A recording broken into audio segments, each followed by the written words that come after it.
মা, তোমার ব্রা যখন ওয়াশিং মেশিনে আটকে গেছিল সেটা বের করার সময় আমার যে অনুভূতি হয়েছে সেটা নিয়ে কথা বলতে হবে গু। ওয়াশিং মেশিনে কাপড় দিয়েছিলাম সকালে। বিকেলে দেখি মেশিন কাজ বন্ধ করে দিয়েছে। ছেলে এসে দেখল কাপড়গুলো ড্রামের মধ্যে আটকে গেছে। সে হাত ঢুকিয়ে একটা একটা করে কাপড় বের করতে লাগল। হঠাৎ আমার একটা ব্রা বের হল তার হাতে। আমি লজ্জা পেয়ে গেলাম। তাড়াতাড়ি সেটা নিয়ে নিতে গেলাম। কিন্তু সে হাতটা সরাল না।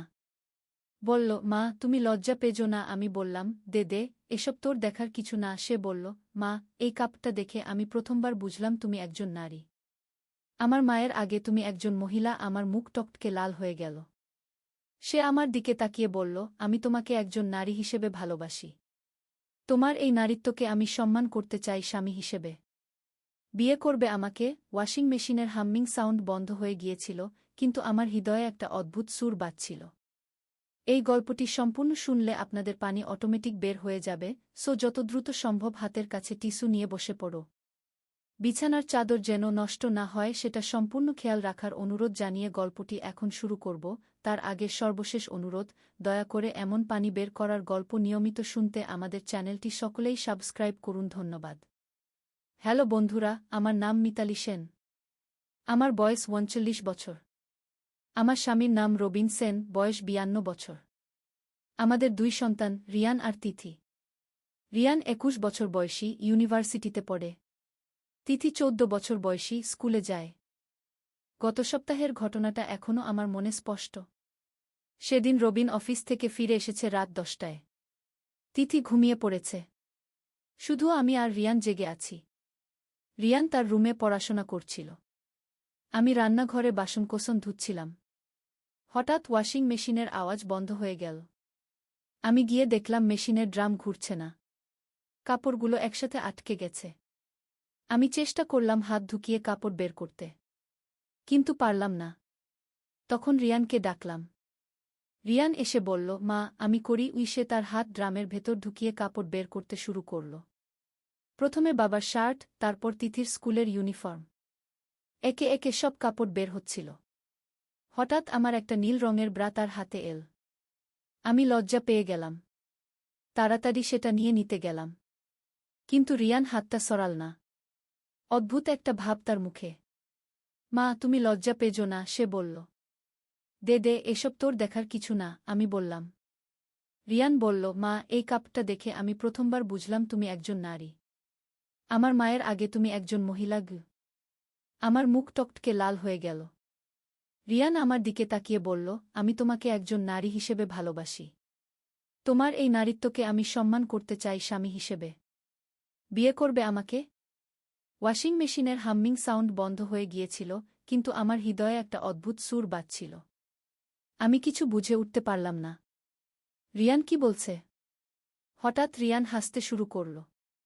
মা, তুমি কি ভাবলে? আমি একটা প্র্যাঙ্ক করছিলাম। আসলে ব্রাটার পকেটে একটা কাগজ লুকানো ছিল। সে ব্রাটার পকেট থেকে একটা ছোট কাগজ বের করল। কাগজে লেখা ছিল, গুপ্তধনের নকশা, প্রথম ক্লু। আমি অবাক হয়ে বললাম, এটা কি? রিয়ান বলল, মা, আমি গত কয়েক মাস ধরে আমাদের পুরনো বাড়ির ইতিহাস নিয়ে খোঁজখবর নিচ্ছি। দাদুর ডায়েরিতে একটা গুপ্তধনের কথা লেখা আছে। আর এই ক্লুটা আমি আজ খুঁজে পেলাম। আমি বললাম, কি ধরনের গুপ্তধন? রিয়ান বলল, দাদু নাকি ব্রিটিশ আমলে স্বাধীনতা সংগ্রামীদের সাথে কাজ করতেন। তিনি নাকি কিছু মূল্যবান জিনিস লুকিয়ে রেখেছিলেন। আর এই কাগজে তার প্রথম ক্লু দেওয়া আছে। আমি কাগজটা পড়লাম। সেখানে লেখা ছিল, যেখানে নারীর মান রক্ষিত হয়, সেখানেই প্রথম রহস্য লুকিত। মায়ের ভালোবাসার মতো মূল্যবান। তা খুঁজতে হবে হৃদয়ের গহীনে। রিয়ান বলল, মা, তুমি কি বুঝতে পারছো এর মানে কি?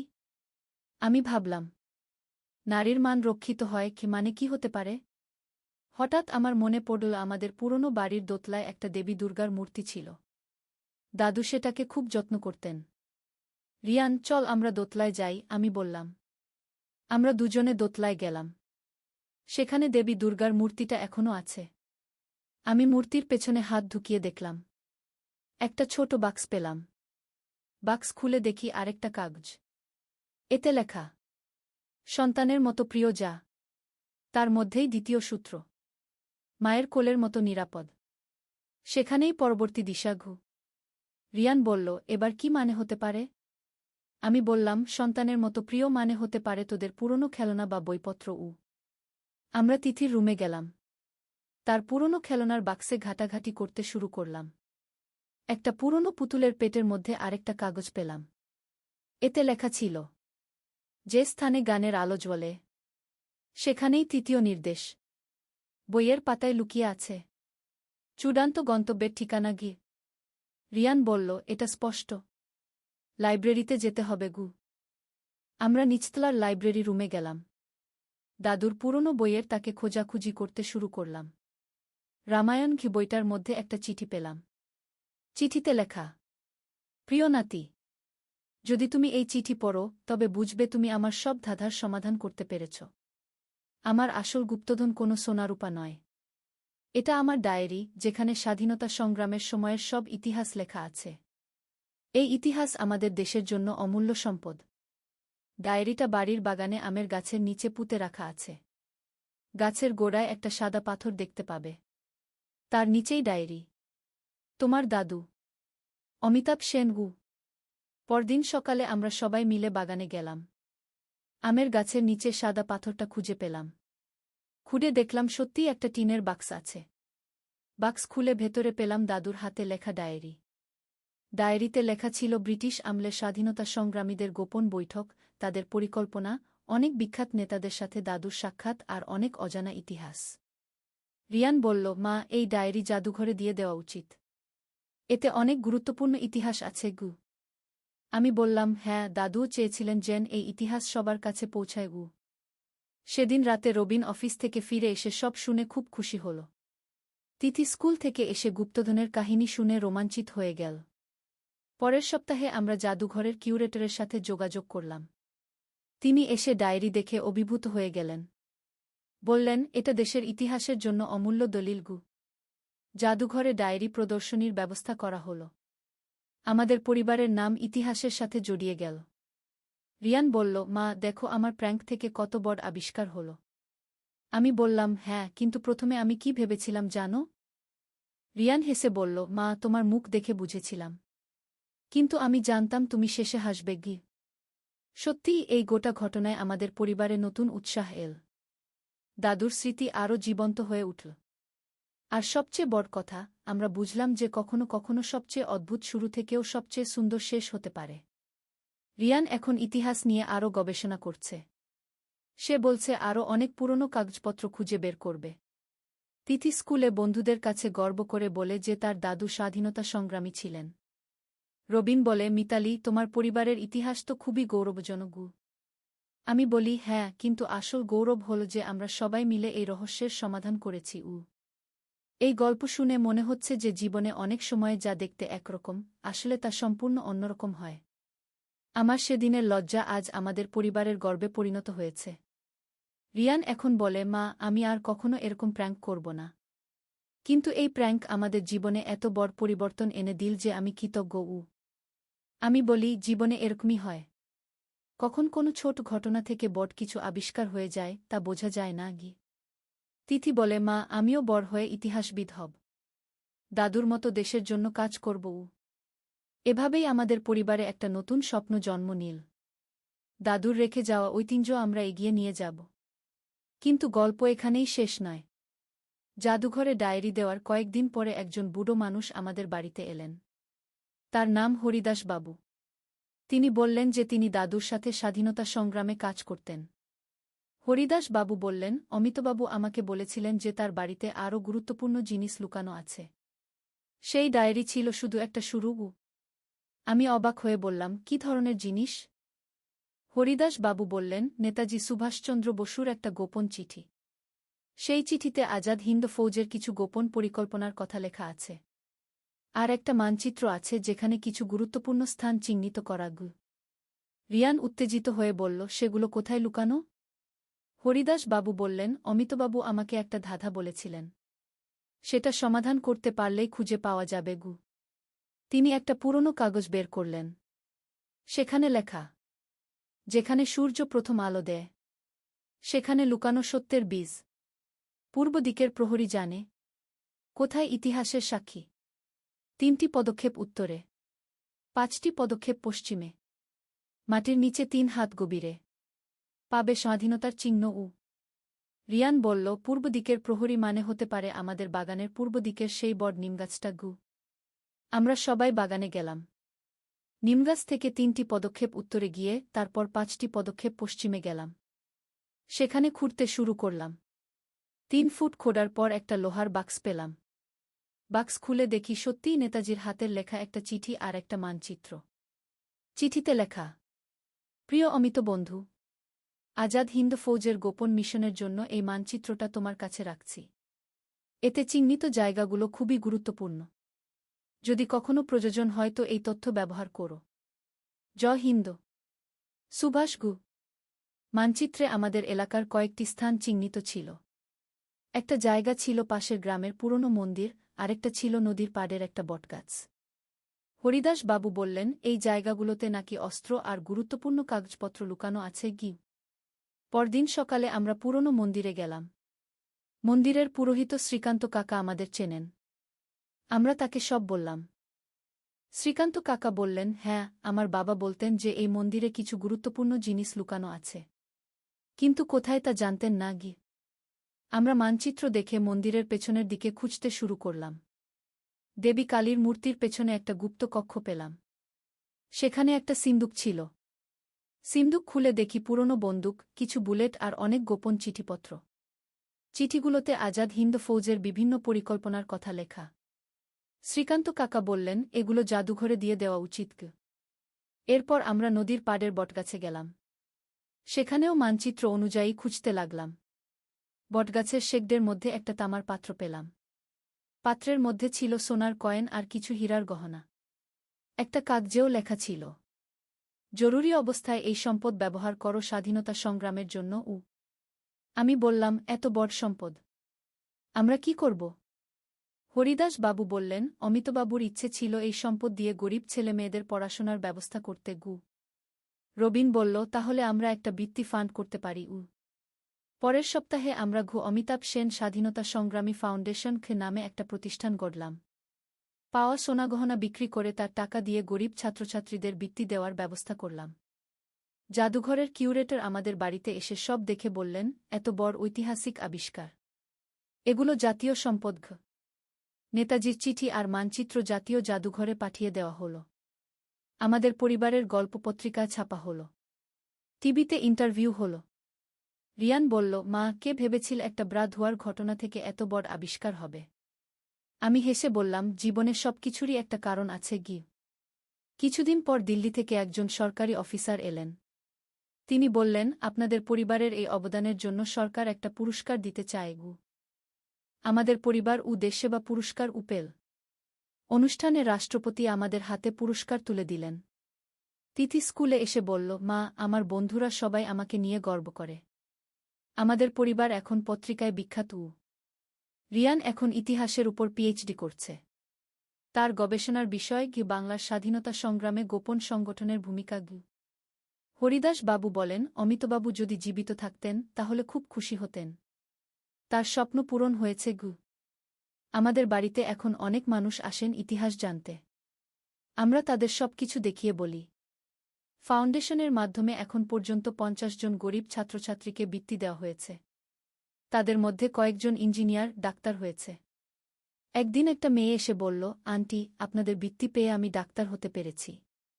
এখন আমি গরিব রোগীদের বিনামূল্যে চিকিৎসা করি। আমার চোখে জল এসে গেল। বুঝলাম দাদুর আসল স্বপ্ন কি ছিল। রবিন বলে, মিতালি, তোমার সেই লজ্জার মুহূর্ত আমাদের জীবনে কি পরিবর্তন এনে দিয়েছে। আমি বলি, হ্যাঁ, কখনো ভাবিনি এক টুকরো কাপড় আমাদের এত বড় পরিচয় দেবে। রিয়ান এখন অন্য পরিবারদেরও তাদের পূর্বপুরুষদের ইতিহাস খোঁজার জন্য উৎসাহ দেয়া। তার গবেষণা আরও অনেক গোপন সংগ্রামীর গল্প বেরিয়ে এসেছে। আমাদের এলাকায় এখন স্বাধীনতা সংগ্রামী স্মৃতি পার্ক তৈরি হয়েছে। সেখানে দাদুর মূর্তি স্থাপন করা হয়েছে। প্রতি বছর স্বাধীনতা দিবসে আমাদের বাড়িতে অনুষ্ঠান হয়। স্থানীয় স্কুলের ছেলেমেয়েরা আসে ইতিহাস শুনতে। তিথি এখন বলে, মা, আমি বড় হয়ে একটা বই লিখব। আমাদের পরিবারের এই গল্প সবাইকে জানাব। সেদিনের সেই বিব্রতকর মুহূর্ত আজ আমাদের সবচেয়ে মূল্যবান স্মৃতি। রিয়ানের সেই প্র্যাঙ্ক আমাদের জীবনে এনে দিয়েছে নতুন অর্থ আর উদ্দেশ্য। এখন আমি যখনই সেই নীল ব্রাটা দেখি হেসে ফেলি। কি অদ্ভুতভাবে একটা সাধারণ কাপড় আমাদের পরিবারের ইতিহাসের সাথে জড়িয়ে গেল। রিয়ান বলে, মা, এই ঘটনা আমি আমার সন্তানদের বলব। তারা জানুক কিভাবে তাদের প্রপিতামহ দেশের জন্য লড়েছেন। আমি বলি, হ্যাঁ, আর এটাও বলবি যে জীবনে কোনো ছোট ঘটনা কখন বড় পরিবর্তন এনে দিতে পারে তা কেউ জানে না। হরিদাস বাবু এখন প্রায়ই আমাদের বাড়িতে আসেন। তিনি বলেন, আমি যখন মরে যাব তখন আমার সব স্মৃতিকথা তোমরা সংরক্ষণ করো। আরও অনেক গল্প আছে বলার। আমরা তার কথাগুলো টেপ রেকর্ডারে রেকর্ড করে রাখি। এগুলো ভবিষ্যতে ইতিহাসের জন্য কাজে লাগবে। এভাবে একটা ওয়াশিং মেশিনের ঘটনা থেকে শুরু হয়ে আমাদের পুরো জীবন বদলে গেছে। আমরা আর সাধারণ পরিবার নেই, আমরা ইতিহাসের অংশ হয়ে গেছি। একদিন আলী সাহেব সোহেলের অফিসে এলেন। সোহেল তাকে দেখে অবাক হয়ে গেল। স্যার, আপনি এখানে? হ্যাঁ সোহেল, তোমার অফিস একবার দেখতে চাইলাম। খুব সুন্দর হয়েছে। আলী সাহেব পুরো অফিস ঘুরে দেখলেন, কর্মচারীদের সাথে কথা বললেন। তারপর সোহেলের রুমে এসে বসলেন। সোহেল, তুমি অনেক দূর এসেছ। মনে আছে 7 বছর আগে তুমি যখন আমার অফিসে প্রথম এসেছিলে চা বানানোর কাজ করতে? হ্যাঁ স্যার, সব মনে আছে। আমি গর্বিত যে আমি তোমাকে একটা সুযোগ দিয়েছিলাম, আর তুমি সেই সুযোগকে কাজে লাগিয়েছ। জানো সফলতার মূল সূত্র কি? কি স্যার? কঠোর পরিশ্রম, সততা আর হাল না ছাড়া। তোমার মধ্যে এই 3টা গুণই আছে। সোহেল চোখে জল নিয়ে বলল, আপনি না থাকলে আজ আমি এখানে পৌঁছাতে পারতাম না স্যার। না সোহেল, আমি শুধু একটা দরজা খুলে দিয়েছিলাম। ভেতরে ঢুকে পথ তৈরি করেছ তুমি নিজে।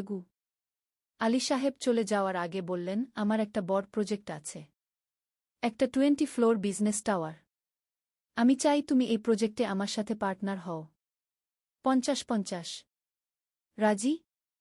সোহেল অবাক হয়ে গেল। এত বড় প্রজেক্ট? স্যার, আমার কি যথেষ্ট সামর্থ্য আছে? আছে, আমি বিশ্বাস করি। সোহেল রাজি হয়ে গেল। এটা তার জীবনের সবচেয়ে বড় প্রজেক্ট হবে। 50 অধ্যায়, বড় চ্যালেঞ্জ। 20 ফ্লোর বিজনেস টাওয়ারের কাজ শুরু হল। এটা সোহেলের জীবনের সবচেয়ে বড় চ্যালেঞ্জ।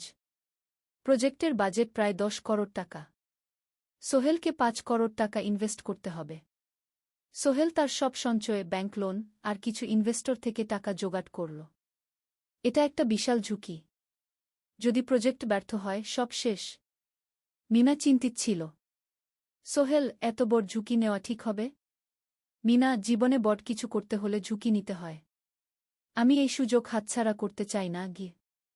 কিন্তু যদি কিছু ভুল হয়? ভুল হবে না। আমি আলী সাহেবের সাথে আছি, উনি আমাকে গাইড করবেন। প্রজেক্ট শুরু হল। প্রথম 6 মাস সব ভালোই চলছিল। কাজ সময়মতো হচ্ছে, বাজেট ঠিক আছে। কিন্তু 7 মাসের মাথায় একটা বড় সমস্যা দেখা দিল। একজন প্রধান ইনভেস্টর হঠাৎ তার টাকা ফেরত চাইলেন। তিনি অন্য একটা জরুরি কাজে টাকা লাগবে বলে জানালেন। 1 করোড় টাকা ফেরত দিতে হবে। সোহেল বিপদে পড়ে গেল। 1 করোড় টাকা এখন কোথায় পাবে? প্রজেক্টে সব টাকা ঢেলে দিয়েছে। সে আলী সাহেবের সাথে কথা বলল। আলী সাহেব বললেন, চিন্তা করো না, আমি ব্যবস্থা করছি। কিন্তু আলী সাহেবও বড় একটা প্রজেক্টে আটকে আছেন। তার হাতে লিকুইড ক্যাশ নেই। সোহেল অন্য ব্যাংক থেকে লোন নেওয়ার চেষ্টা করল। কিন্তু ব্যাংক বলল, ইতিমধ্যে তার অনেক লোন আছে, নতুন লোন দিতে পারবে না। সোহেল রাতে ঘুমাতে পারছিল না। খাওয়া দাওয়া বন্ধ করে দিয়েছিল। মিনা তাকে দেখে খুব চিন্তিত হয়ে গেল। সোহেল, প্লিজ নিজেকে এভাবে শেষ করে ফেলো না। কোনো একটা রাস্তা বের হবেই। কিন্তু সোহেল কোনো রাস্তা দেখতে পাচ্ছিল না। ইনভেস্টর 15 দিন সময় দিয়েছে। 15 দিনের মধ্যে টাকা ফেরত না দিলে তিনি আইনি ব্যবস্থা নেবেন। 10 দিন কেটে গেল। সোহেল কোনো সমাধান খুঁজে পেল না। সে প্রায় হাল ছেড়ে দিয়েছিল। 11 দিনের দিন একটা অপ্রত্যাশিত ঘটনা ঘটল। জাহিদ ভাই, সোহেলের পুরনো সহকর্মী, তার অফিসে এলেন। জাহিদ ভাই এখন একটা রিয়েল এস্টেট কোম্পানিতে সিনিয়র ম্যানেজার। সোহেল, আমি তোমার সমস্যার কথা শুনেছি গু। হ্যাঁ ভাই, আমি বিপদে পড়েছি গু। আমি তোমাকে সাহায্য করতে চাই। আমার কিছু সঞ্চয় আছে, 5 লাখ টাকা। তুমি নাও। সোহেল চোখে জল নিয়ে বলল, ভাই আমি কিছু বলার দরকার নেই। তুমি আমাকে অনেক কিছু শিখিয়েছ। তোমার কাছ থেকে পরিশ্রম আর সততা শিখেছি। এখন আমার পালা তোমাকে সাহায্য করার। জাহিদ ভাই চলে যাওয়ার পর আরও দুজন এলো। একজন সোহেলের পুরনো ক্লায়েন্ট, আরেকজন তার কর্মচারী। দুজন মিলে আরও 8 লাখ টাকা দিল। করিম মামা 20 লাখ টাকা ব্যবস্থা করলেন। তার কিছু বন্ধুদের কাছ থেকে ধার করে। মিনা তার সব গয়না বিক্রি করে 10 লাখ টাকা দিল। সবাই মিলে প্রায় 45 লাখ টাকা জোগাড় হল। বাকি 65 লাখ টাকা সোহেল তার অফিসের সব অ্যাসেট বিক্রি করে আর একটা প্রাইভেট ফিন্যান্স কোম্পানি থেকে উচ্চ সুদে লোন নিয়ে ব্যবস্থা করল। ঠিক 14 দিনের দিন সোহেল ইনভেস্টরকে 1 করোড় টাকা ফেরত দিল। ইনভেস্টর টাকা নিয়ে চলে গেলেন। সোহেল তার অফিসে ফিরে এসে চেয়ারে বসে কাঁদল। এত চাপ, এত টেনশন, সব যেন একসাথে বের হয়ে এল। মিনা এসে তাকে জড়িয়ে ধরল। আমরা পেরেছি সোহেল, আমরা পেরেছি গু। ষোড়শ অধ্যায়, পুনরুদ্ধার। এই ঘটনার পর সোহেল আরও সাবধান হয়ে গেল। সে বুঝল ব্যবসায় শুধু সাহস নয়, বুদ্ধিও লাগে। ঝুঁকি নিতে হয়, কিন্তু হিসাব করে। প্রজেক্ট চলতে থাকল। এবার সোহেল আরও সতর্কতার সাথে সবকিছু পরিচালনা করল। প্রতিটা খরচ হিসাব করল, প্রতিটা সিদ্ধান্ত ভেবেচিন্তে নিল। আরও 1 বছর পর 20 ফ্লোর বিজনেস টাওয়ার সম্পন্ন হল। চমৎকার বিল্ডিং, শহরের অন্যতম সুন্দর ভবন। বিল্ডিংয়ের উদ্বোধন অনুষ্ঠানে শহরের মেয়র এলেন। অনেক ব্যবসায়ী, সাংবাদিক এল। সোহেলের নাম পত্রিকা ছাপা হল। স্বপ্নের শহরে এক তরুণ উদ্যোক্তার সফলতার গল্প। প্রজেক্ট থেকে সোহেলের লাভ হল প্রায় 2 করোড় টাকা। এই টাকা দিয়ে সে সব ঋণ শোধ করল। জাহিদ ভাইয়ের টাকা ফেরত দিল। করিম মামার ঋণ শোধ করল। যারা সাহায্য করেছিল সবাইকে টাকা ফেরত দিল। মিনার জন্য নতুন গয়না কিন, আরও সুন্দর। তার মাকে গ্রামে একটা নতুন পাকা বাড়ি বানিয়ে দিল। মা কাঁদতে কাঁদতে বললেন, তোর বাবা বেঁচে থাকলে কত খুশি হতো। তুই আমার সব স্বপ্ন পূরণ করেছিস গে। সোহেল নিজেদের জন্য একটা ফ্ল্যাট কিন, 4 রুমের ফ্ল্যাট, সমুদ্রের কাছে। এখন আর ভাড়া বাড়িতে থাকতে হয় না। সপ্তদশ অধ্যায়, প্রতিদান। সোহেল এখন একজন প্রতিষ্ঠিত উদ্যোক্তা। কিন্তু সে তার শেখ ভোলেনি। যে গ্রাম থেকে সে এসেছে, যারা তাকে সাহায্য করেছে, কাউকেই ভোলেনি। সে তার গ্রামে একটা স্কুল বানিয়ে দিল। সোহেল ফাউন্ডেশন স্কুল কু গরিব ছেলেমেয়েরা ফ্রিতে পড়তে পারবে। ভালো শিক্ষক নিযোগ দিল। ভালো পড়াশোনার ব্যবস্থা করল। শহরে একটা ফ্রি মেডিকেল ক্লিনিক খুল। গরিব মানুষরা ফ্রিতে চিকিৎসা পাবে। প্রতি বছর 10 জন মেধাবী কিন্তু গরিব ছাত্রছাত্রীকে স্কলারশিপ দেওয়া শুরু করল। তারা বিনামূল্যে পড়াশোনা করতে পারবে। একদিন একটা টিভি চ্যানেল সোহেলের ইন্টারভিউ নিতে এল। আপনার সফলতার গোপন সূত্র কি? সোহেল একটু ভেবে বলল, কঠোর পরিশ্রম, সততা আর হাল না ছাড়া। এই 3টা জিনিস যদি কারো মধ্যে থাকে, সে যে কোনো কিছু অর্জন করতে পারে। আর সবচেয়ে বড় কথা, যারা আমাকে সাহায্য করেছে তাদের ছাড়া আমি কিছুই না। একা কেউ সফল হতে পারে না গি। আপনার পরবর্তী স্বপ্ন কি? আমি চাই আরও মানুষকে সাহায্য করতে। আমার মতো যারা গ্রাম থেকে শহরে আসে তাদের জন্য একটা ট্রেনিং সেন্টার খুলব। তারা সেখানে বিভিন্ন স্কিল শিখতে পারবে, চাকরি পাবে, নিজের পায়ে দাঁড়াতে পারবে। অষ্টাদশ অধ্যায়, নতুন প্রজন্ম। আরও 5 বছর কেটে গেল।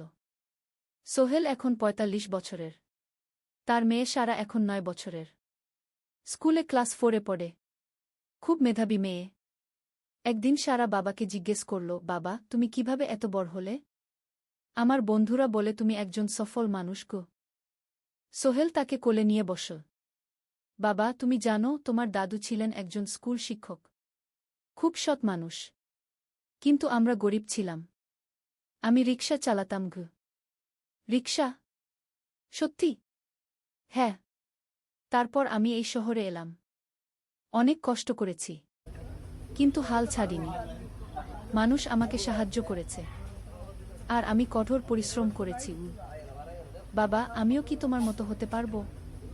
অবশ্যই পারবে বাবা, তবে মনে রেখো সফলতা মানে শুধু টাকা পয়সা না। সফলতা মানে ভালো মানুষ হওয়া, অন্যদের সাহায্য করা, সৎ থাকা। গু সারা মাথা নাড়ল। আমি ভালো মানুষ হব বাবাগু। সোহেল তার মেয়েকে জড়িয়ে ধরল। মনে মনে ভাবল তার জীবনের সব কষ্ট সার্থক হয়েছে। মিনা রান্নাঘর থেকে ডাকল, খাবার তৈরি। এসো। সোহেল সারাকে নিয়ে ডাইনিং টেবিলে গেল। ঋতু এসেছে। সে এখন বিয়ে করেছে, তার একটা ছেলে হয়েছে। সোহেলের মা মাঝে মাঝে চট্টগ্রামে বেড়াতে আসেন। আজও এসেছেন। সবাই মিলে খেতে বসল। হাসি গল্পে ভরা পরিবার। সোহেল তাকাল তার মায়ের দিকে, মিনার দিকে, সারার দিকে, ঋতুর দিকে। মনে হলো জীবনে আর কি চাই। খাওয়া শেষে সবাই বসে রইল, গল্প করছিল। হঠাৎ সোহেলের ফোন বাজল। অফিস থেকে একটা জরুরি বিষয়। সোহেল ফোন রেখে দিয়ে মিনাকে বলল, একটা নতুন প্রজেক্টের প্রস্তাব এসেছে। একটা এতিমখানা বানানোর কাজ। সরকারি প্রজেক্ট। তুমি নেবে? অবশ্যই। এটা আমার স্বপ্নের প্রজেক্ট। যেসব বাচ্চাদের বাবা মা নেই তাদের জন্য একটা সুন্দর জায়গা। মিনা হাসল। তুমি কখনো বদলাও না, এখনো অন্যদের কথা ভাবো। এটাই তো জীবন মিনা। শুধু নিজের জন্য বাঁচলে কি হবে? 49 অধ্যায়, উত্তরাধিকার। 10 বছর আরও কেটে গেল। সোহেল এখন 55 বছরের। তার চুলে পাক ধরেছে, কিন্তু শক্তি এখনো আগের মতোই। সারা এখন 19 বছরের। সে বিশ্ববিদ্যালয়ে ইঞ্জিনিয়ারিং পড়ছে। সে চায় বাবার মতো কনস্ট্রাকশন ইন্ডাস্ট্রিতে কাজ করতে। একদিন সারা বাবাকে বলল, বাবা, আমি তোমার কোম্পানিতে কাজ করতে চাই। এখনো তো তোর পড়াশোনা বাকি। জানি, কিন্তু আমি এখন থেকেই শিখতে চাই। ছুটির দিনে তোমার সাথে সাইটে যেতে চাই, দেখতে চাই কিভাবে কাজ হয়। সোহেল খুশি হয়ে গেল। তার মেয়ে তার পথ অনুসরণ করতে চায়। ঠিক আছে, কিন্তু শর্ত হলো তোকে সবকিছু নিজ থেকে শিখতে হবে। কোনো স্পেশাল ট্রিটমেন্ট পাবি না। আমি তো তাই চাই বাবাগু। সারা তার বাবার সাথে কাজ শিখতে শুরু করল। সে দেখল কিভাবে শ্রমিকরা কাজ করে, কিভাবে ম্যাটেরিয়াল বাছাই করতে হয়, কিভাবে একটা প্রজেক্ট ম্যানেজ করতে হয়। সোহেল তাকে কোনো সহজ পথ দিল না।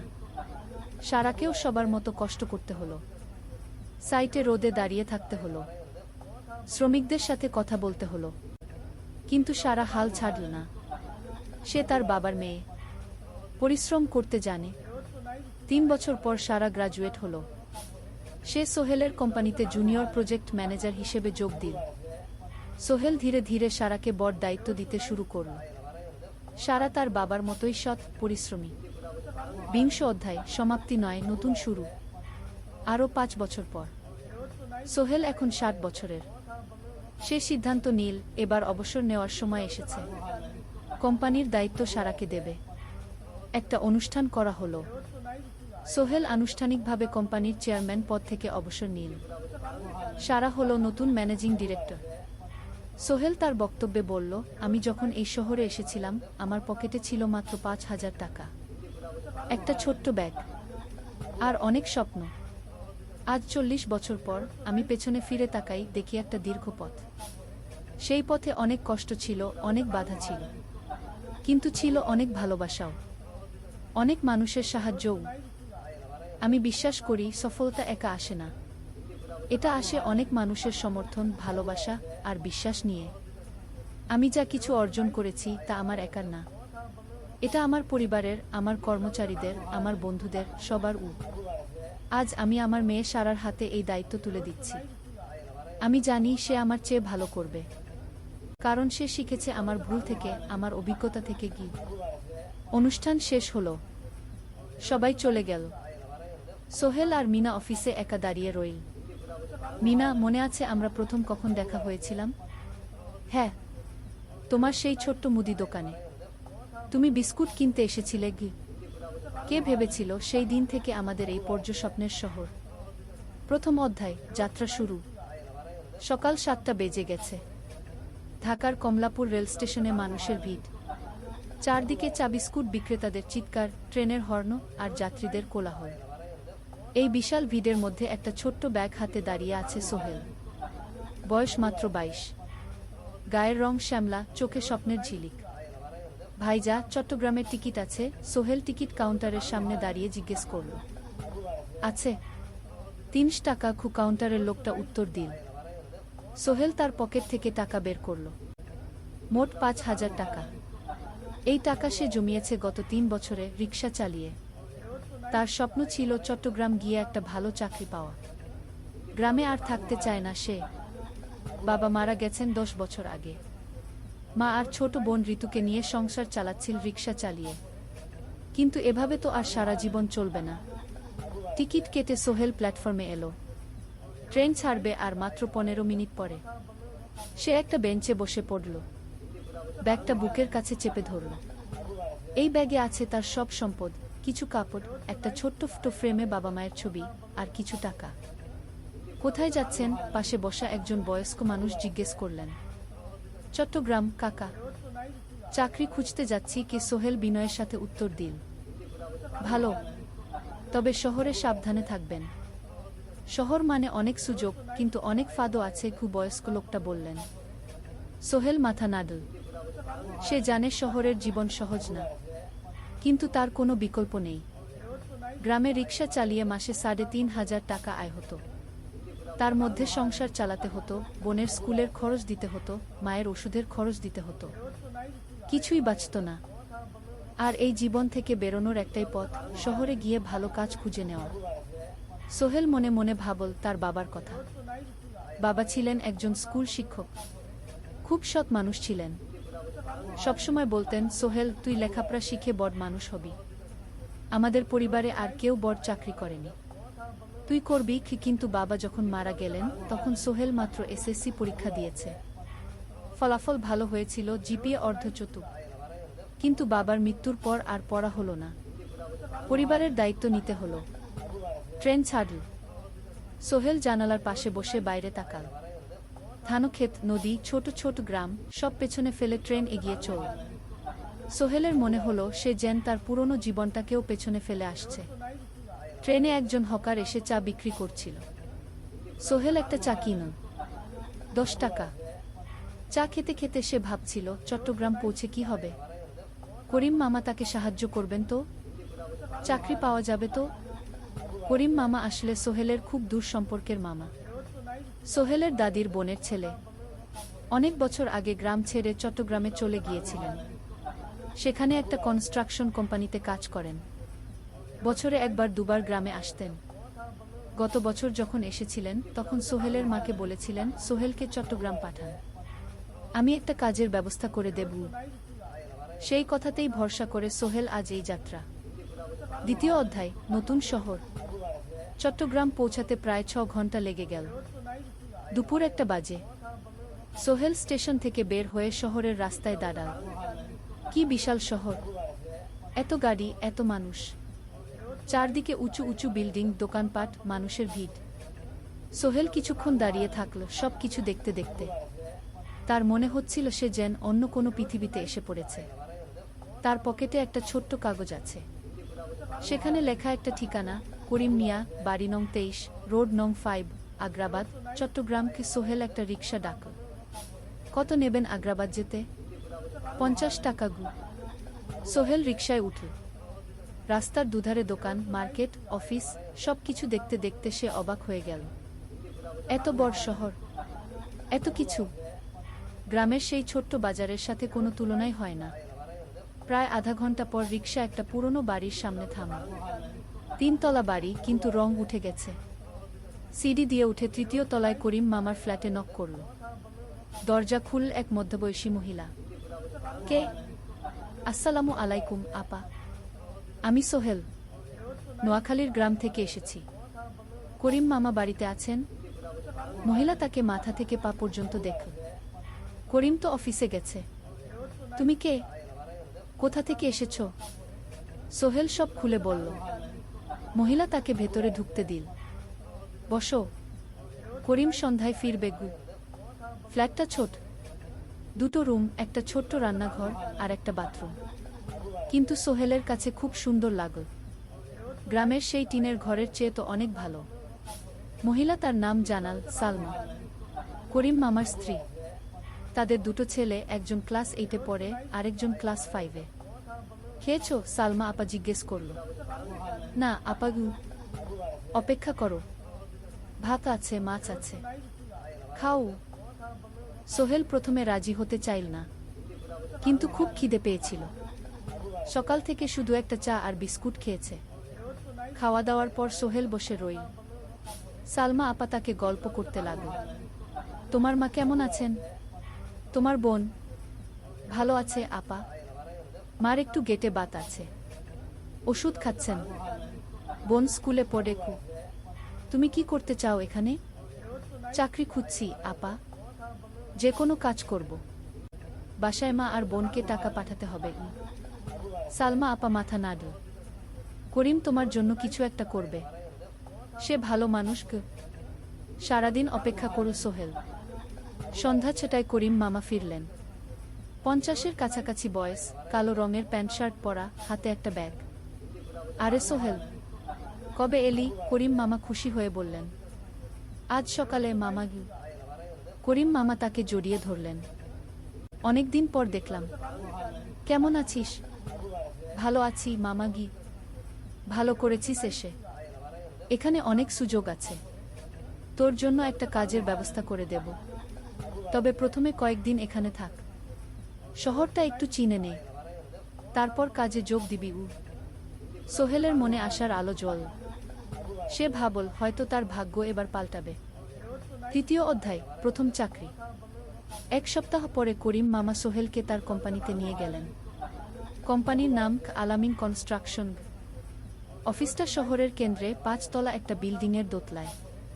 মালিক আলী সাহেব, 50-এর কাছাকাছি বয়স, মোটা চেহারা, চোখে সোনার ফ্রেমের চশমা। বড়লোক মানুষ, কিন্তু খুব কড়া। এই ছেলেটাকে কি কাজে লাগাবেন? আলী সাহেব করিম মামাকে জিজ্ঞেস করলেন। স্যার, ও আমার আত্মীয়, গ্রাম থেকে এসেছে, খুব পরিশ্রমী, যে কোনো কাজে লাগাতে পারেন। আলী সাহেব সোহেলের দিকে তাকালেন। তুমি কি পড়েছ? স্যার, এসএসসি পাস, জিপিএ অর্ধচতু। হুম, ভালো। কম্পিউটার চালাতে পারো? না স্যার, পারি না, কিন্তু শিখতে চাই। আলী সাহেব একটু ভাবলেন। ঠিক আছে, তোমাকে অফিসের কাজে রাখব, ফাইল গুছানো, চা বানানো, কাগজপত্র নিয়ে যাওয়া, না এসব। মাসে 5,000 টাকা। রাজি আছো? জি স্যার। সোহেল খুশি হয়ে গেল। 5,000 টাকা? রিক্সা চালিয়ে 3,500 পেত, এখানে 5,000। কাজ শুরু হলো পরদিন থেকে। সকাল 8টায় অফিসে যেতে হয়, ফিরতে হয় সন্ধ্যা 7টায়। প্রথম দিন সোহেল ঘুম থেকে উঠল ভোর 5টায়। তৈরি হয়ে 7:30টায় অফিসের উদ্দেশ্যে বের হলো। করিম মামার বাড়ি থেকে অফিস প্রায় 5 কিলোমিটার। বাসে যেতে হয়। অফিসে পৌঁছে সোহেল দেখল সেই প্রথম আলী সাহেব এখনো আসেননি। অফিস খোলা ছিল না। আর 10 মিনিট পর একজন লোক এসে অফিস খুল। তুমি নতুন? জি, আমি সোহেল গু। আমি জাহিদ, অ্যাসিস্ট্যান্ট ম্যানেজার। এসো। জাহিদ ভাই সোহেলকে সব কিছু দেখাল। অফিসে মোট 6 জন কর্মচারী, 2 জন ইঞ্জিনিয়ার, একজন অ্যাকাউন্ট্যান্ট, একজন অ্যাসিস্ট্যান্ট ম্যানেজার, জাহিদ ভাই, একজন রিসেপশনিস্ট, আর এখন সোহেল। সোহেলের কাজ শুরু হলো চা বানানো দিয়ে। তারপর অফিস পরিষ্কার করা, ফাইল গুছানো, কাগজপত্র এক জায়গা থেকে আরেক জায়গায় নিয়ে যাওয়া। কাজ কঠিন না, কিন্তু সারাদিন দৌড়ঝাঁপ করতে হয়। দুপুরে খাবারের জন্য আধা ঘন্টা বিরতি। সোহেল একটা ছোট হোটেলে গিয়ে ভাতডাল তরকারি খেল। 50 টাকা। সন্ধ্যায় অফিস বন্ধ হলো। সোহেল ক্লান্ত হয়ে বাসায় ফিরল। কেমন লাগল প্রথম দিন? করিম মামা জিজ্ঞেস করলেন। ভালো মামা, অনেক কিছু শিখলাম। প্রথম মাসের শেষে সোহেল বেতন পেল 5,000 টাকা। সে 3,000 টাকা মাকে পাঠাল। মা ফোনে কাঁদতে লাগলেন। আল্লাহ তোকে ভালো রাখুক সোহেল। সোহেলের চোখেও জল এলো। তার মনে হলো সে একটা বড় কাজ করতে পেরেছে।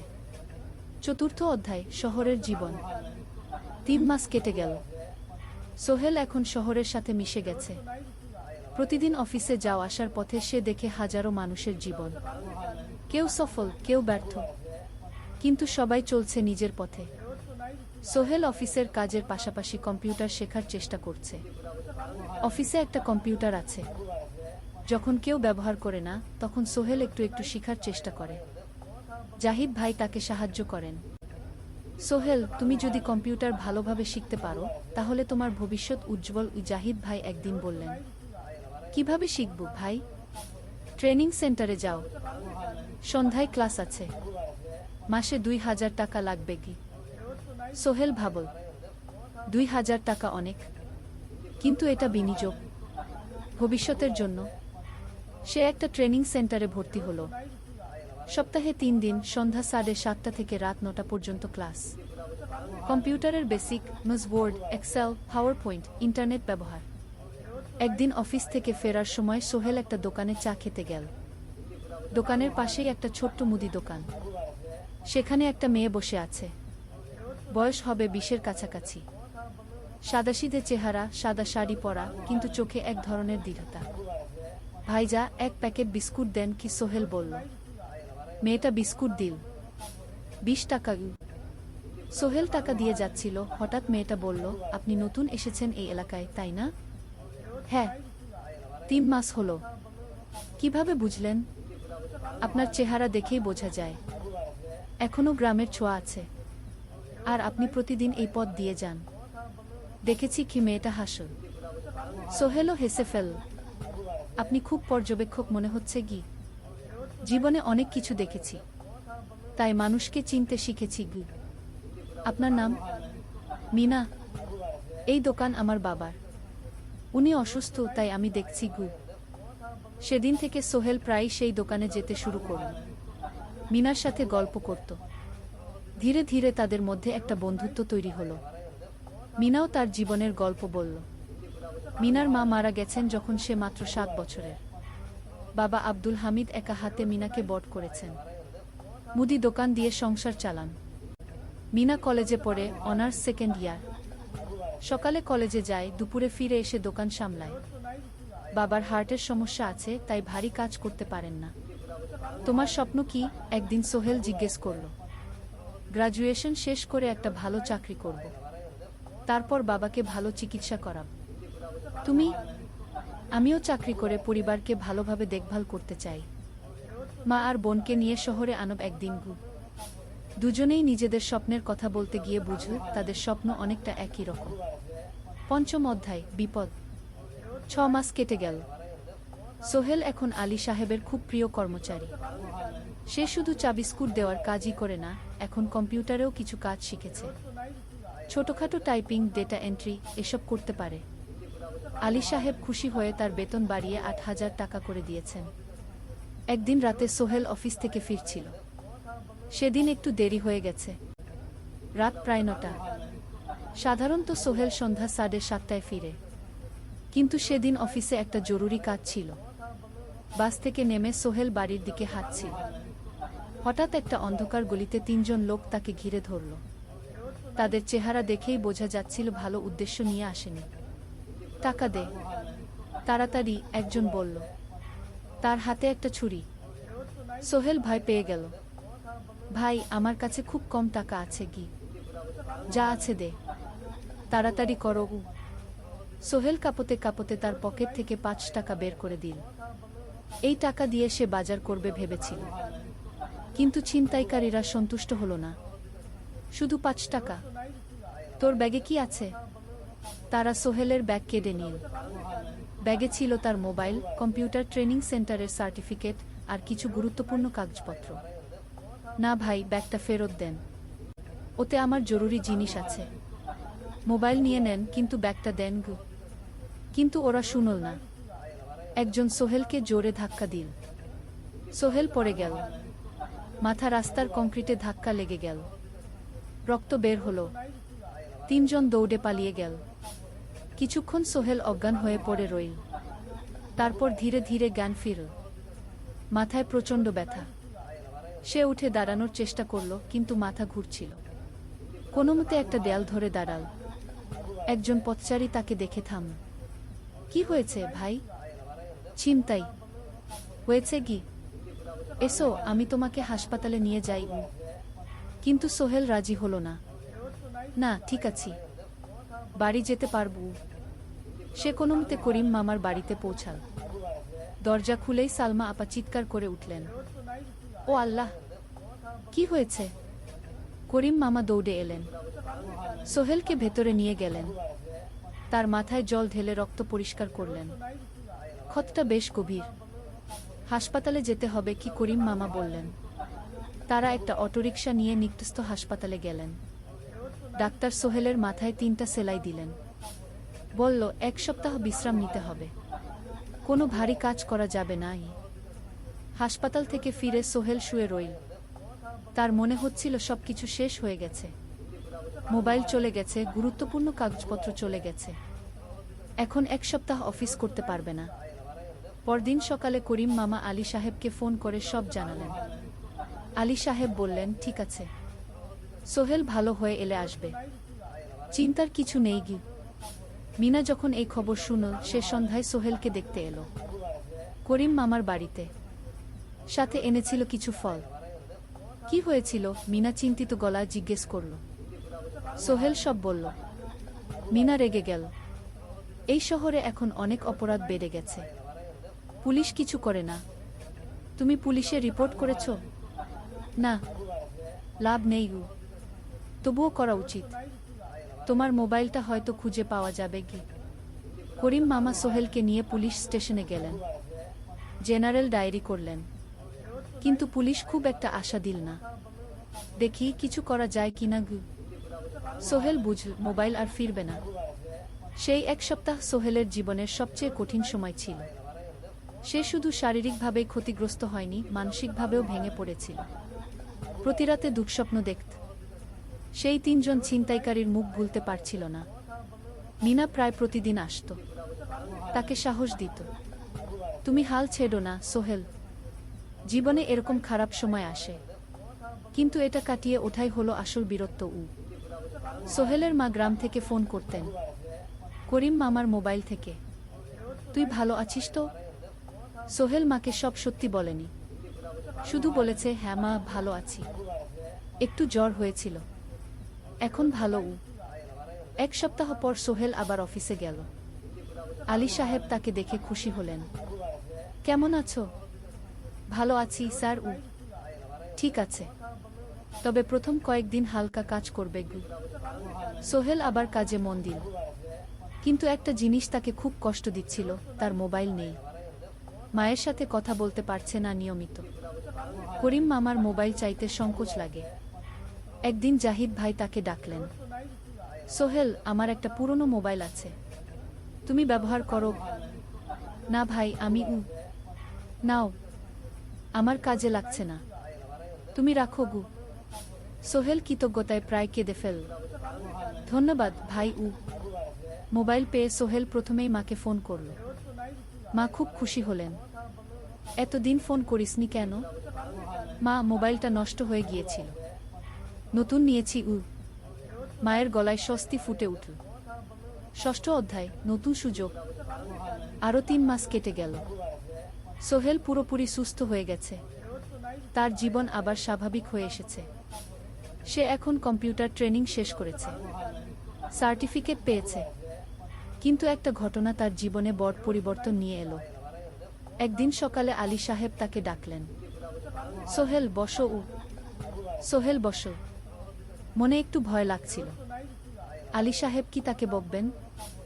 সোহেল, তুমি তো এখন কম্পিউটার চালাতে পারো? জি স্যার, একটু একটু শিখেছি। ভালো, আমি তোমার কাজ দেখছি, তুমি খুব পরিশ্রমী। আর সৎ। আমাদের কোম্পানিতে এরকম মানুষের দরকার গু। সোহেল কিছু বুঝতে পারছিল না। আমি তোমাকে একটা সুযোগ দিতে চাই। আমাদের কোম্পানি একটা ট্রেনিং প্রোগ্রাম চালু করছে নতুন কর্মচারীদের জন্য। 6 মাসের কোর্স, কম্পিউটার অ্যাকাউন্টিং, ভবন নির্মাণের হিসাব নিকাশ, প্রজেক্ট ম্যানেজমেন্ট সব শিখবে। কোম্পানি সব খরচ দেবে। ট্রেনিংয়ের সময় তোমার বেতনও চলবে। রাজি আছো? সোহেল বিশ্বাস করতে পারছিল না। স্যার সত্যি আমাকে এত বড় সুযোগ দিচ্ছেন? হ্যাঁ, তুমি ভালো ছেলে, পরিশ্রমী। আমি তোমাকে এগিয়ে দিতে চাই। ভবিষ্যতে তুমি এই কোম্পানির একজন গুরুত্বপূর্ণ কর্মচারী হবে। সোহেল কৃতজ্ঞতায় প্রায় কেঁদে ফেলল। ধন্যবাদ স্যার, আমি কঠোর পরিশ্রম করব। আমি জানি। সেদিন সন্ধ্যায় সোহেল মিনার দোকানে গেল। মিনাকে খবরটা দিল। মিনা খুব খুশি হল। তার চোখে জল এসে গেল। তুমি পারবে সোহেল, আমি জানি। সোহেল তার মা আর বোনকেও ফোন করে খবরটা দিল। মা কাঁদতে লাগলেন। তোর বাবা বেঁচে থাকলে কত খুশি হতো। ট্রেনিং শুরু হলো পরের মাস থেকে। প্রতিদিন সকালে 3 ঘন্টা ক্লাস, তারপর বাকি সময় অফিসের কাজ। ক্লাসে 5 জন নতুন কর্মচারী, সবাই তরুণ, উৎসাহী। শিক্ষক ছিলেন একজন অভিজ্ঞ ইঞ্জিনিয়ার, নাম রহিম স্যার। তিনি খুব ভালোভাবে সব কিছু বুঝাতেন। কম্পিউটার, অ্যাকাউন্টিং, এক্সেলের জটিল ক্যালকুলেশন, প্রজেক্টের বাজেট তৈরি, সময় ব্যবস্থাপনা, সব সোহেল পুরো মনোযোগ দিয়ে শিখতে লাগল। সন্ধ্যায় বাড়ি ফিরে প্র্যাকটিস করত। করিম মামার ছেলের কাছ থেকে একটা ল্যাপটপ ধার নিত কখনো কখনো। 6 মাস পরে ট্রেনিং শেষ হলো। সবাই সার্টিফিকেট পেল। আলী সাহেব একটা অনুষ্ঠান করলেন। সোহেল সেরা পারফর্মার হিসেবে একটা বিশেষ পুরস্কার পেল, 5,000 টাকা বোনাস। আলী সাহেব ঘোষণা করলেন, সোহেল, আজ থেকে তুমি আমাদের জুনিয়র অ্যাকাউন্ট অ্যাসিস্ট্যান্ট। তোমার বেতন 15,000 টাকা। সোহেল অবাক হয়ে গেল। 8,000 থেকে 15,000, প্রায় দ্বিগুণ। সেদিন রাতে সোহেল ঘুমাতেই পারল না। খুশিতে, উত্তেজনায় তার চোখে ঘুম নেই। সে ভাবল তার জীবন কিভাবে বদলে যাচ্ছে। 2 বছর আগে যে রিকশা চালাত, আজ সে একটা নামকরা কোম্পানির অ্যাকাউন্ট অ্যাসিস্ট্যান্ট। 7ম অধ্যায়, প্রেম ও প্রস্তাব। 1.5 বছর হয়ে গেল সোহেলের চট্টগ্রাম আসা। সে এখন একজন সফল যুবক। তার মা গ্রামে খুব খুশি। প্রতি মাসে সোহেল 10,000 টাকা পাঠায়। ছোট বোন ঋতু এখন কলেজে ভর্তি হয়েছে সোহেলের পাঠানো টাকায়। মায়ের চিকিৎসাও ভালোভাবে হচ্ছে। মিনার সাথে সোহেলের সম্পর্ক এখন আর শুধু বন্ধুত্ব নয়, দুজন দুজনকে ভালোবাসে। কিন্তু কেউ কাউকে সরাসরি বলার সাহস পায়নি। প্রতিদিন দেখা হয়, গল্প হয়, কিন্তু সেই একটা কথা বলা হয়ে ওঠে না। একদিন শুক্রবার ছুটির দিন। সোহেল মিনাকে বলল, আজ কি একটু ঘুরতে যাবে? কোথায়? পতেঙ্গা বিচ। তুমি কি কখনো গেছো? না, কিন্তু আমার দোকান। শুক্রবার তোমার বাবা সামলাবে। মিনা রাজি হয়ে গেল। দুপুরে দুজনে বাস নিয়ে পতেঙ্গা গেল। সমুদ্র দেখে মিনা অবাক হয়ে গেল। কি সুন্দর। দুজনে বালিতে বসল। ঢেউয়ের শব্দ শুনতে শুনতে গল্প করছিল। হঠাৎ সোহেল বলল, মিনা, তোমার সাথে কিছু বলার ছিল। বলো। সোহেল একটা লম্বা শ্বাস নিল। তুমি জানো আমি তোমাকে ভালোবাসি। মিনা হাসল। তার চোখ ভিজে গেল। জানি, আমিও তোমাকে ভালোবাসি সোহেল। সোহেল অবাক হয়ে গেল। সত্যি? হ্যাঁ, অনেকদিন ধরেই জানি। তুমি আমার জীবনে এসে সব কিছু বদলে দিয়েছ।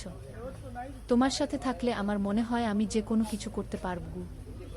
দুজনে কিছুক্ষণ চুপ করে বসে রইল। সমুদ্রের ঢেউ এসে পায়ে লাগছিল। সূর্য পশ্চিমে ঢলে পড়ছে। আকাশ লাল কুমলা হয়ে গেছে। কিন্তু আমার বাবার সাথে কথা বলতে হবে, কি মিনা বলল। আমি তৈরি। যখন বলবে তখন বলবো। পরের সপ্তাহে সোহেল মিনার বাবার সাথে কথা বলল। আব্দুল হামিদ সাহেব প্রথমে একটু দ্বিধা করলেন।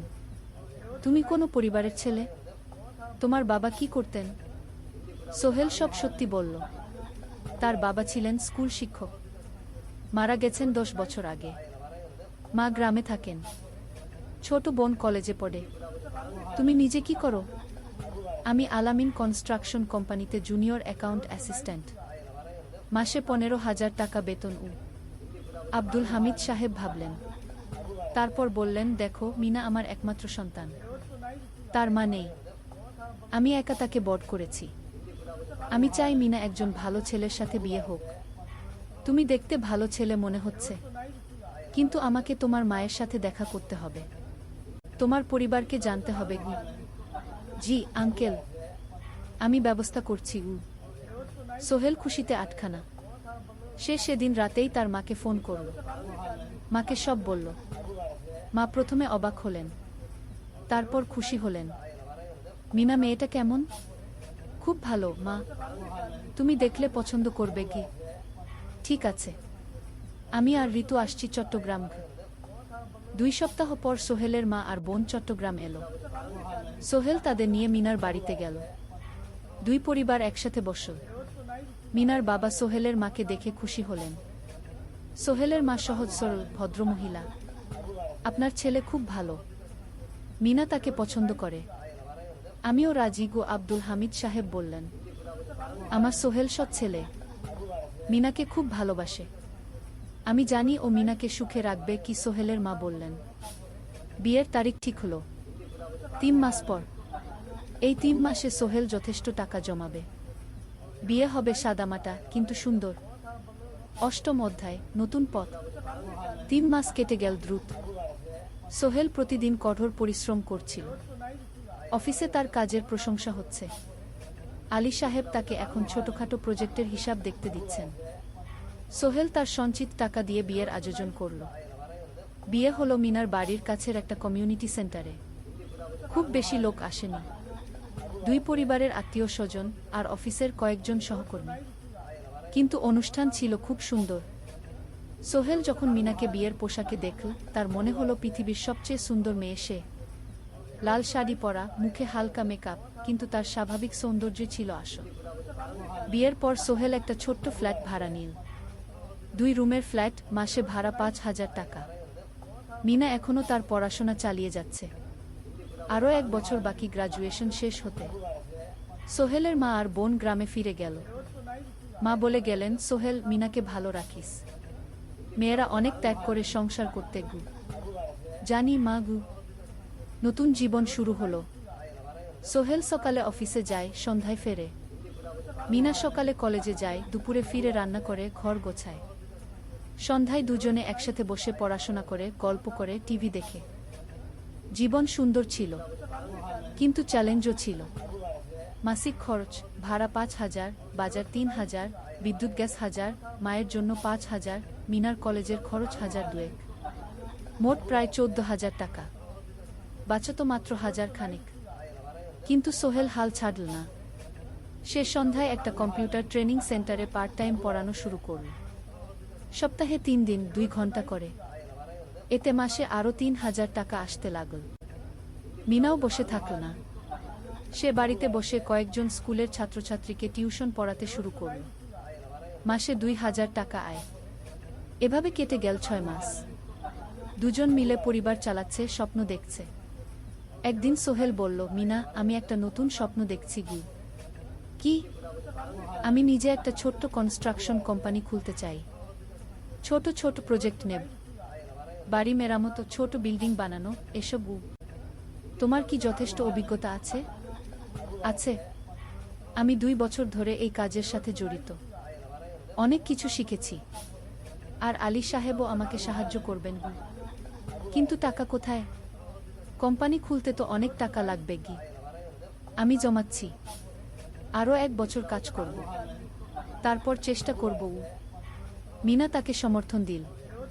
তুমি পারবে, তোমার মধ্যে সেই শক্তি আছে গি। 9ম অধ্যায়, চ্যালেঞ্জের সময়।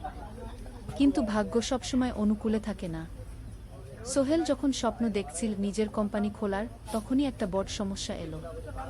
আলী সাহেবের কোম্পানি একটা বড় প্রজেক্ট পেয়েছিল, একটা 10তলা বিল্ডিং বানানোর কাজ।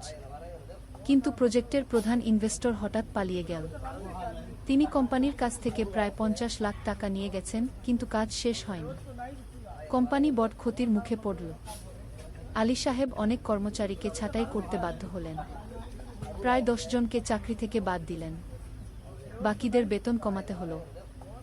সোহেলকে আলী সাহেব ডেকে বললেন, সোহেল, আমি তোমাকে রাখতে চাই। তুমি বিশ্বস্ত কর্মচারী, কিন্তু তোমার বেতন কমাতে হবে। 15,000 থেকে 10,000 সোহেল মনে মনে চিন্তায় পড়ে গেল। 10,000 টাকায় সংসার চলবে কিভাবে? মায়ের খরচ, ভাড়া, বাজার সব মিলিয়ে তো 14,000 টাকা লাগে। কিন্তু সে কিছু বলল না। ঠিক আছে স্যার। বাড়ি ফিরে সোহেল মিনাকে সব বলল।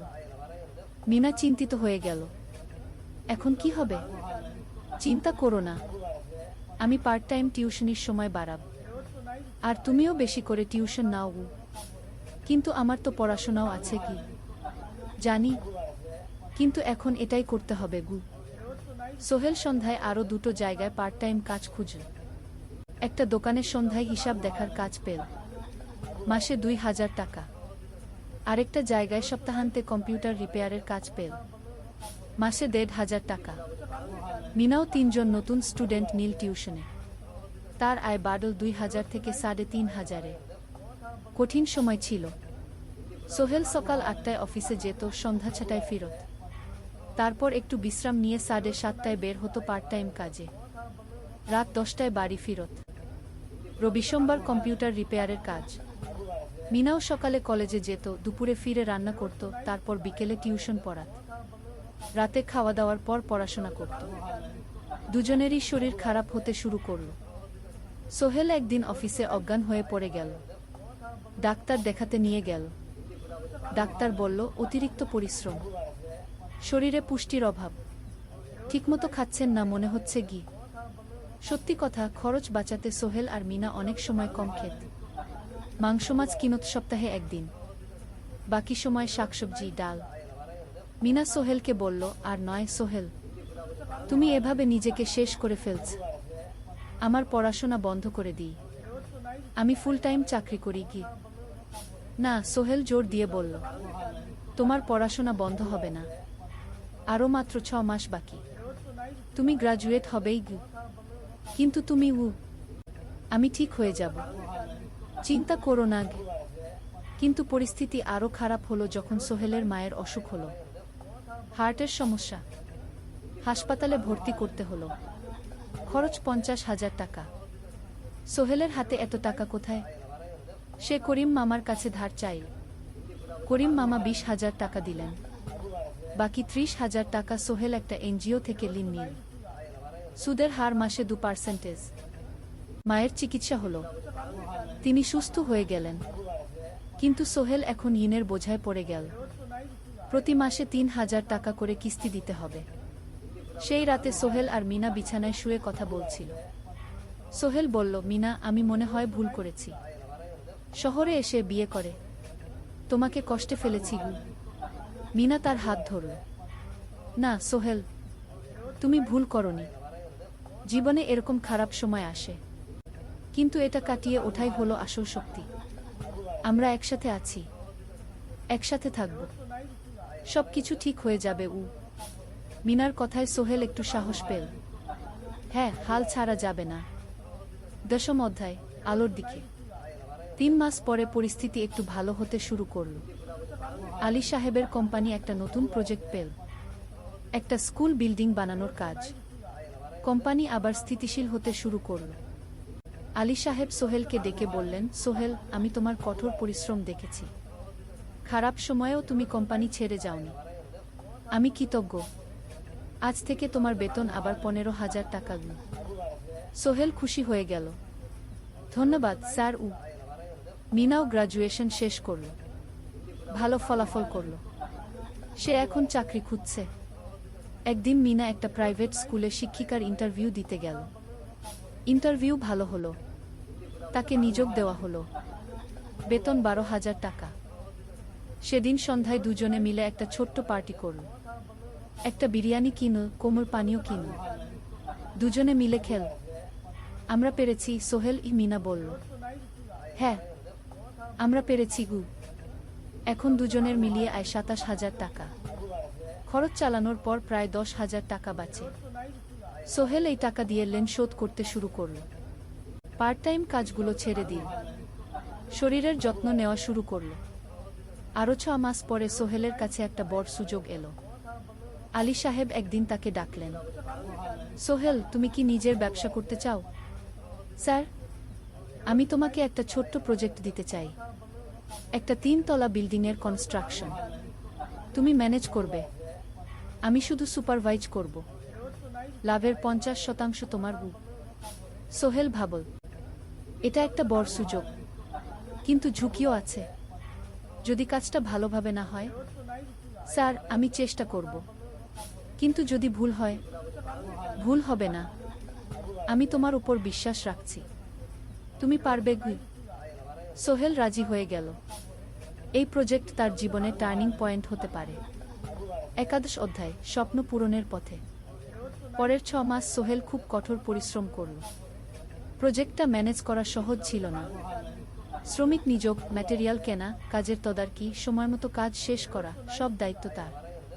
প্রথম 2 মাস খুব চাপের মধ্যে গেল। একদিন একজন শ্রমিক কাজ করতে গিয়ে আহত হল। সোহেল তাকে হাসপাতালে নিয়ে গেল, তার চিকিৎসার খরচ দিল। এতে প্রজেক্টের বাজেট একটু বাড়ল, কিন্তু সোহেল জানত এটা করা দরকার। আরেকদিন ভুল ম্যাটেরিয়াল ডেলিভারি হলো। সোহেল সেগুলো ফেরত পাঠাল, সঠিক জিনিস আনাল। এতে 3 দিন দেরি হলো, কিন্তু কাজের মান ঠিক রইল। মিনা তাকে সবসময় সাপোর্ট করছিল। সে এখন চাকরিতে স্থিতিশীল। স্কুলের বাচ্চারা তাকে পছন্দ করে। প্রিন্সিপাল তার কাজে খুশি। প্রজেক্ট শেষ হলো 6 মাসে। সময়মতো, বাজেটের মধ্যে। বিল্ডিংয়ের মালিক খুব খুশি হলেন। তিনি আলী সাহেবকে ধন্যবাদ দিলেন। আলী সাহেব বললেন, ধন্যবাদ আমাকে না, এই ছেলেকে দিন। সোহেল পুরো প্রজেক্ট ম্যানেজ করেছে গু।